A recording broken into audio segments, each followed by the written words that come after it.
Sorotan berikutnya, Saudara, Polda Metro Jaya memeriksa 3 orang saksi dalam kasus tudingan ijazah palsu. Ketiga orang saksi ini antara lain Damai Hari Lubis, Kurnia, dan Rustam Effendi.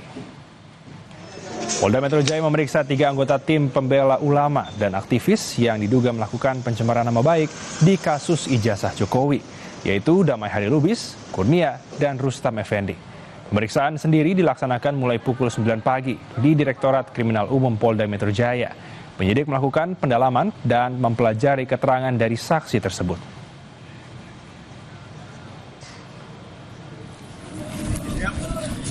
Selain 3 orang pengurus dari tim pembela ulama dan aktivis, TPUA, penyidik dari Polda Metro Jaya juga telah menjadwalkan pemeriksaan Wakil Ketua TPUA Rizal Fadilah. Namun Rizal Fadilah tak hadir pemeriksaan dan juru bicara TPUA Rahmat Himran bilang Rizal Fadilah mengalami kecelakaan sehingga berhalangan hadir untuk memenuhi panggilan polisi.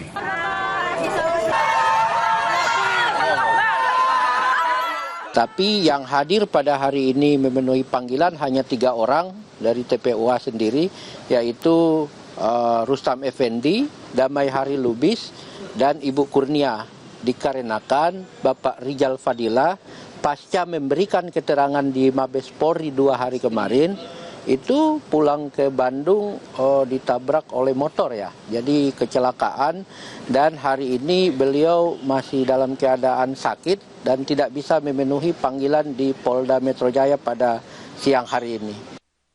Dan Saudara, Direktur Tindak Pidana Umum Barreskrim Polri Brigjen Pol Juhandani Raharjo Puro Kamis siang memaparkan hasil sementara penyelidikan dugaan ijazah palsu Presiden ke-7 Joko Widodo.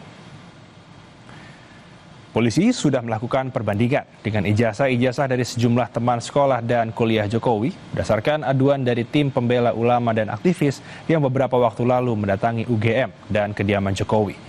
Barreskrim membandingkan ijazah Jokowi dengan ijazah dari teman sekolah dan kuliahnya yang mayoritas berada di Solo dan Yogyakarta. Sejauh ini ada 31 saksi dan 7 ijazah yang dijadikan pembanding. Selanjutnya, polisi menunggu hasil uji laboratorium forensik atas ijazah Jokowi. Terima kasih. Oke, terima kasih. Proses penyidikan yang kita lakukan adalah kalau di prosentase kita sudah 90%. 10%-nya adalah uji lab.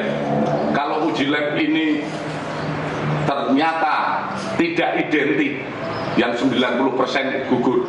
Masuk foto dan lembaran. Termasuk foto lembaran yang didalilkan. Oleh karena kita uji semua. Kita saat ini sudah pada sampai tataran pengujian secara saintifik terkait ijazah.